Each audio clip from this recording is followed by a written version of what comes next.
Madame, Monsieur, bienvenue à cette édition spéciale de Perspective, une autre édition spéciale saveur pontificale, donc, suite à l'élection de François Ier.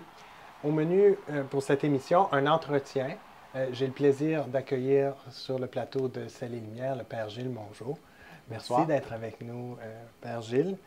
Vous êtes professeur, théologien, à Regis College, qui est le collège jésuite affilié à l'Université de Toronto. C'est ça. C'est bien cela. Et puis la Toronto School of Theology, qui est un réseau de collèges universitaires. Un réseau écuménique de collèges de théologie affiliés avec l'Université de Toronto. Et il faut le dire.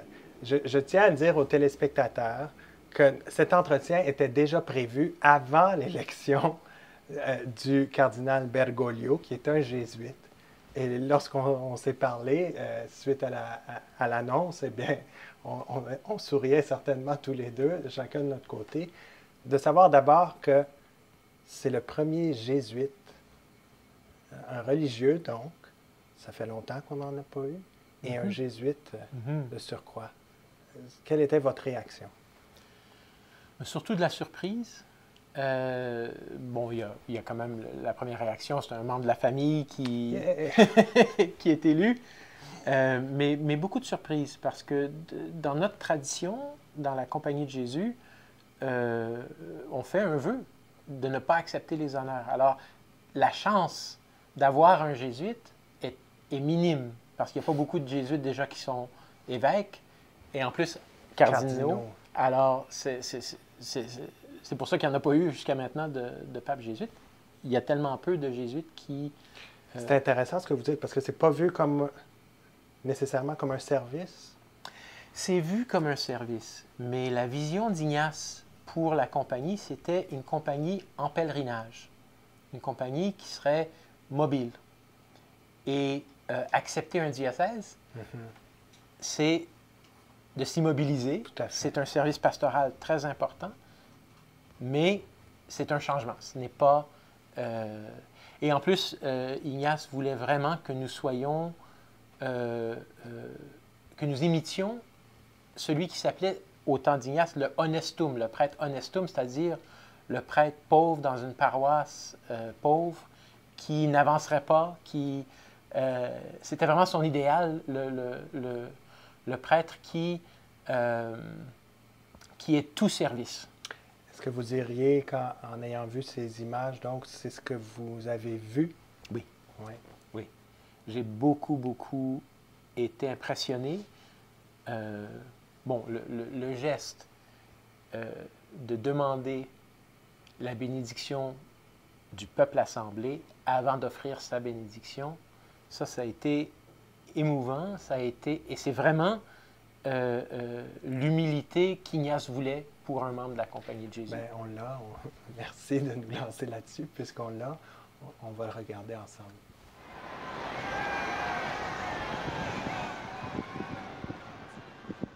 Fratelli e sorelle, buonasera. Facciamo in silenzio questa preghiera di voi su di me.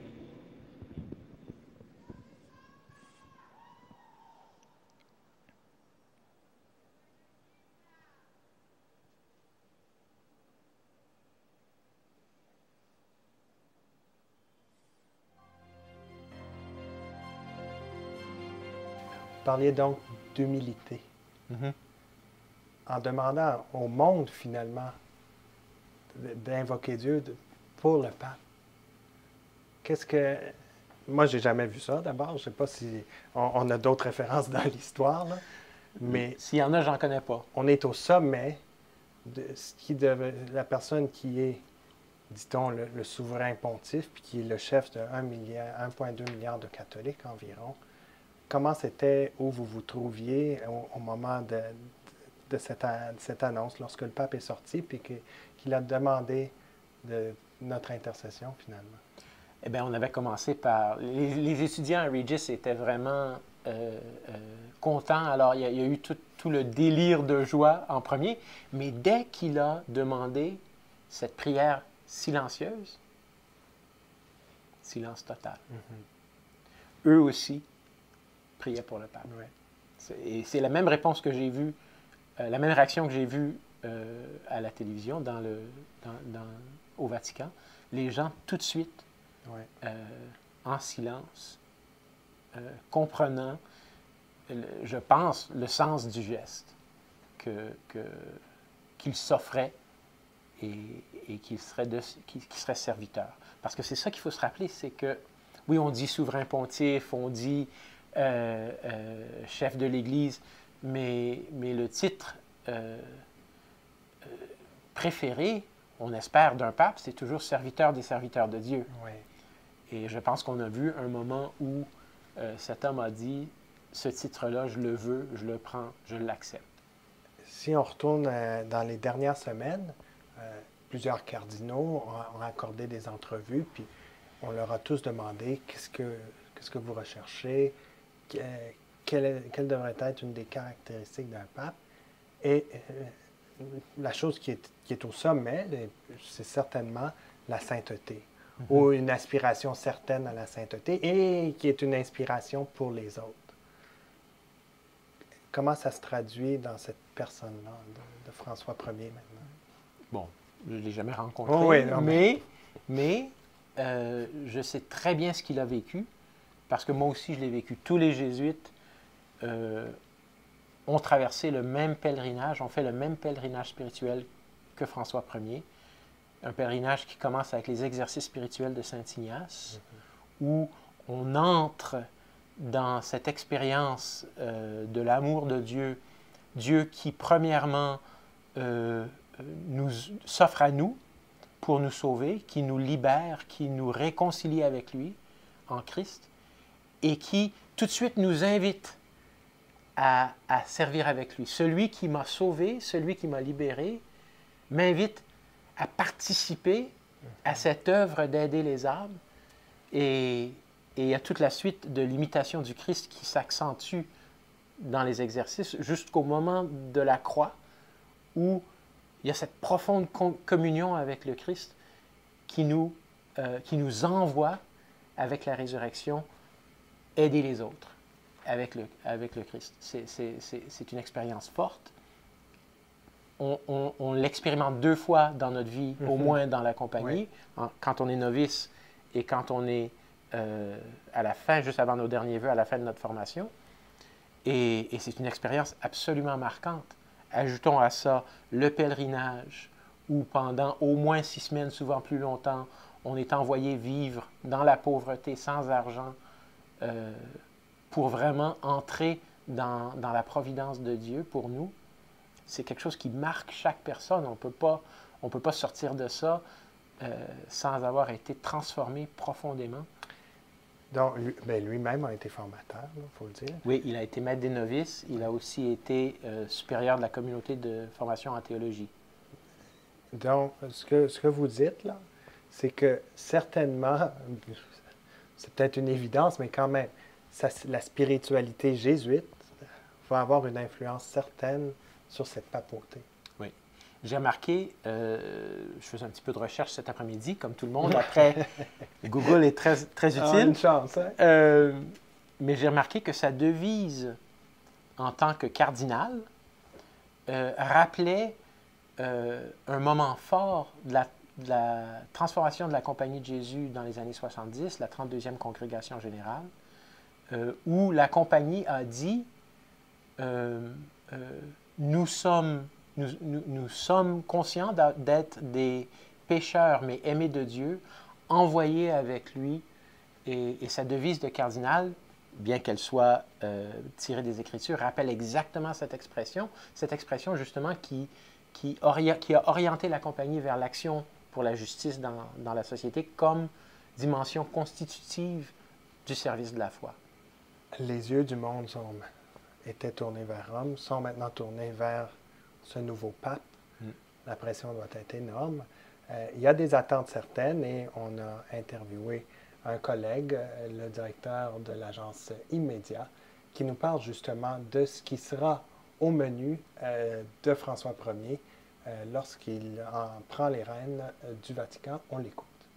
Alors, je ne sais pas si c'est à moi de définir le profil idéal, parce que je suis juste un observateur, un vaticaniste, mais je sens que les cardinaux réunis en congrégation générale souhaitent un homme de foi, mais c'est peu de le dire, c'est-à-dire un homme vraiment qui ait la foi et qui puisse faire émerger et profiter de l'enseignement de Jean-Paul II et de Benoît XVI, qui sont deux grands théologiens, deux grands exégètes, deux grands professeurs, qui ont énormément parlé sur la foi et sur la foi de cette Église catholique, et on est en pleine année de la foi, donc ça a du sens, mais qui soit un homme qui est aussi de la poigne, c'est ce qu'on entend beaucoup, un homme qui est de la force pour, et peut-être de la jeunesse aussi, pour réformer cette curie qui a besoin d'une réforme et structurelle probablement, avec un peu plus de collégialité, plus de réunions entre dicastères, entre chefs de dicastères, et probablement aussi une réforme morale. On sent bien qu'il y a des difficultés en ce moment dans la curie romaine. L'an passé, la curie était secouée par des affaires, et on voit bien que les cardinaux réunis en ce moment demandent des explications là-dessus, c'est important. Et puis il faudra qu'ils soient polyglottes, tant qu'à faire, qu'ils puissent aussi avoir une grande ouverture aux cultures, aux religions, c'est important, à l'islam en particulier, pour bien affronter cette question-là qui est essentielle. Et puis peut-être aussi avoir la force de tenir le coup pendant des années et d'assumer la démission d'un pape, c'est-à-dire la renonciation à sa charge par Benoît XVI, de se dire mais qu'est-ce que ça a signifié? Comment je comprends le choix qu'a fait Benoît XVI, et est-ce que la papauté est en train de changer un petit peu de visage sans révolutionner l'Église? Est-ce qu'il y a un changement là qui est en train de se percevoir? Donc je pense que Benoît XVI ne se voyait pas assumer ça. Alors quels sont les grands chantiers? Je crois qu'on revient à ce que je viens de dire, c'est-à-dire c'est la réforme de cette curie, essentiellement du point de vue de la collégialité et des questions morales. C'est évidemment la proposition de la foi au monde, une fois de plus, en assimilant ce qu'ont dit et Jean-Paul II et Benoît XVI sur plus de 30 années, même 35 ans. Et puis, c'est probablement des voyages que Benoît XVI ne pouvait plus faire depuis un moment, ou faisait plus court, souvent, plus ciblé. Un pape qui repart à travers le monde, certainement, mais ça sera en fonction de son âge, de l'âge qu'il aura en étant élu. Bon, alors, ce qu'on vient de nous dire, on l'a entendu aussi, on parle d'évangélisation, bien sûr, mais aussi de gouvernance, savoir bien gérer. Puis ça, pour les cardinaux qui avaient leur congrégation générale, d'après ce qu'on a su, c'est une priorité aussi. Oui. Oui. Je ne sais pas si on parle de réforme, mais comment cet homme-là qui arrive, dans ce cas-ci d'Amérique latine, il y a beaucoup de premières, là. Et puis il y a aussi 76 ans. Peut-être que ça joue. Comment le voyez-vous entrer dans ce rôle au niveau de la gouvernance, puis ensuite au niveau de l'annonce? Le gouvernement dans la compagnie, c'est un gouvernement personnel, c'est-à-dire qui est lié à une vie communautaire. Déjà, le supérieur général de la compagnie a dit que François Ier, en tant que supérieur provincial, était reconnu pour être capable d'exercer l'autorité en communauté. Alors, on va voir ce style, je pense qu'on l'a même déjà vu un peu dans sa façon de parler, quand il a insisté, il a répété plusieurs fois « Je suis évêque de Rome avec mes confrères ». Non, mais ça, c'est très fort. C'est très, très fort. Alors, on va voir un style beaucoup plus communautaire, collégial, à ce niveau-là, mais aussi, il va avoir le niveau intérieur. Pour quelqu'un formé à la spiritualité ignatienne, on ne peut pas faire que la réforme extérieure. Il faut toujours aussi aider le cœur à changer. Et puis je pense que ça va aussi se traduire au niveau de l'évangélisation. On va voir non seulement une proclamation de la parole, chaque jésuite commence avec la proclamation de la parole, mais étend ou approfondit cette proclamation de la parole par un ministère de l'intérieur, l'accompagnement des personnes et la transformation des cœurs. Alors, on va voir ce service de la parole qui se traduit en service de la vie intérieure pour se prolonger en action dans le monde. Pensez-vous qu'il y a le temps de faire ça? Former un jésuite, ça prend une dizaine d'années. Déjà là, bon. Mais là, quand même, il faut le dire, le temps, les années comptent. Là. Oui, et puis, alors, d'où là encore l'importance d'une approche collégiale. Il faut que ce soit pas seulement lui. Ça ne peut pas être un chef d'entreprise qui prend tout sur lui-même. Il faut transformer les façons de faire pour que ça dure, même si lui, il n'est pas là pour très longtemps, que les transformations soient assez profondes et assez collégiales, assez répandues pour que ça dure. Mais je veux revenir sur l'aspect de pauvreté et son lien avec le peuple de Dieu, finalement. Il semble être un homme de terrain. Puis vous faisiez allusion justement au fait que ça fait partie de la vie d'un jésuite, justement, et de sa formation. Lui-même vivait en appartement, se promenait en transport public jusqu'au 13 mars. Ouais. Maintenant, c'est terminé. Et puis, faisait sa propre cuisine et tout ça. Qu'est-ce que ça nous révèle? Puis moi, en lisant cela, ben, j'ai tout de suite fait le lien avec votre provincial et son prédécesseur, ça a été dans les journaux ici à Toronto, par exemple, qui avait choisi un style de vie très similaire. Qu'est-ce qu'il y a derrière ça? Il y a ce désir d'avoir une vraie solidarité avec le pauvre. Saint Ignace, dans les exercices spirituels, nous invite à désirer la pauvreté spirituelle et la pauvreté actuelle si c'est le don que le Seigneur veut nous faire. Il faut avoir ce désir de prolonger notre pauvreté spirituelle, notre don total de nous-mêmes, en une pauvreté vécue. Comment François va pouvoir faire ça dans le contexte du Vatican, je ne sais pas. Mais moi aussi, j'ai tout de suite compris ce qu'il vivait dans son contexte. Et j'ai été ému de voir que même si ça fait plusieurs années, parce que quand on devient évêque, on doit quitter la Compagnie de Jésus, ou du moins de façon canonique, qu'il continuait à vivre cette spiritualité comme évêque, comme cardinal, m'a beaucoup ému. Est-ce qu'on peut parler de pauvreté spirituelle dans le monde un peu? Et puis quel impact les dernières semaines, jusqu'à ce qu'on vient de voir, et puis on inclut le début de ce pontificat, peut avoir auprès du monde en général? Ce que j'ai vu dans les dernières semaines, dans l'intérêt des gens pour cette élection, je suis toujours un peu surpris. Ouais. Et puis je suis certain que pour certaines personnes, c'est juste une question d'intérêt, un peu comme on ferait pour une star ou quelque chose comme ça, mais quand même avec ça, il y a eu un niveau d'intérêt qui m'a beaucoup surpris. Et je pense que de plus en plus, on voit les gens prendre conscience du fait que vivre à la surface, c'est pas assez. C'est pas assez, on cherche quelque chose de plus. Et je pense que, oui, cette approche qui veut montrer une simplicité, une vulnérabilité dans son style, va rejoindre les gens. Surtout parce qu'on est tellement fatigué, que ce soit pour de bonnes raisons ou pas, on est tellement fatigué d'un style plus formel ou guindé. C'est pas la façon de le dire, mais vous l'avez dit. Je pense que ça pourrait vraiment avoir un effet profond. Est-ce que les cardinaux ont été audacieux? Je pense que oui. Je pense que oui. Si on peut croire les rapports qui sortaient de la congrégation générale avant le conclave, on avait déjà des informations qui nous disaient que ce désir de transformer la façon que l'Église fonctionne dans le monde était très fort. On a aussi entendu des rapports qui disaient que justement François Ier avait fait des interventions qui avaient impressionné les gens. Ils ont décidé de pousser dans cette direction. C'est déjà audacieux parce que ce n'est pas un travail facile à faire. Mais en plus, ils ont choisi quelqu'un qui, justement, ne sera pas juste un manager, mais qui va essayer d'aller en profondeur. Et ça, c'est très important. Là, on parle des défis, de la pression qui est sur cet homme également.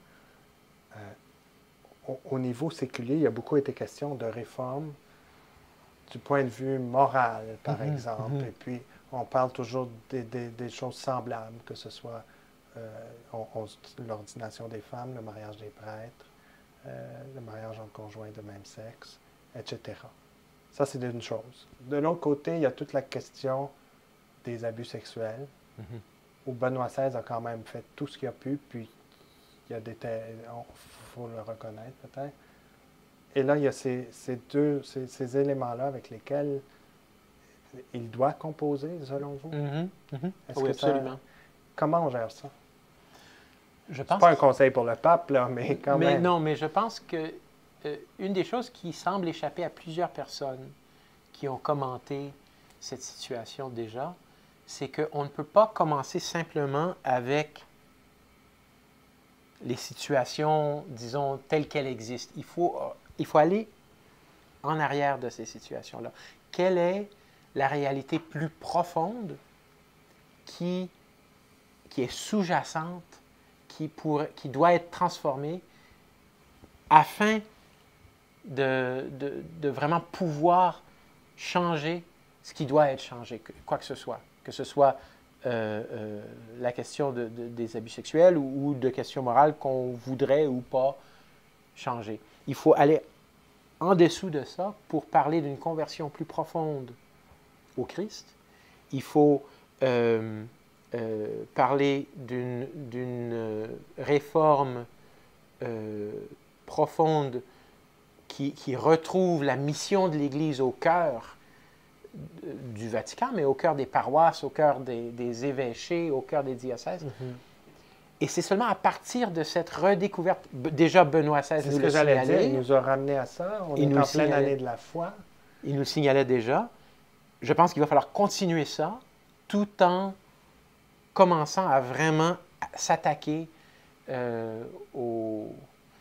Je pense que souvent, on imagine que la curie au Vatican, la raison pour laquelle il y a des difficultés, c'est qu'il y a des personnes malicieuses ou des personnes qui cherchent à s'avancer. Mon expérience de l'Église me dit que c'est plutôt qu'on essaie de faire les choses, comme on dirait en anglais, mom and pop. C'est informel, sans procédure, sans vraiment penser aux conséquences. Cette sorte de transformation qui part d'une situation où on est surtout dans l'informalité et où on crée des contrats, des choses formelles, des structures. La volonté de faire ça va commencer avec une transformation intérieure, une conversion. Sinon, ça ne changera pas. C'est vraiment tout un plan. Là, vous êtes en train de proposer un plan de travail, finalement. Et il y en a pour plusieurs années, à mon avis.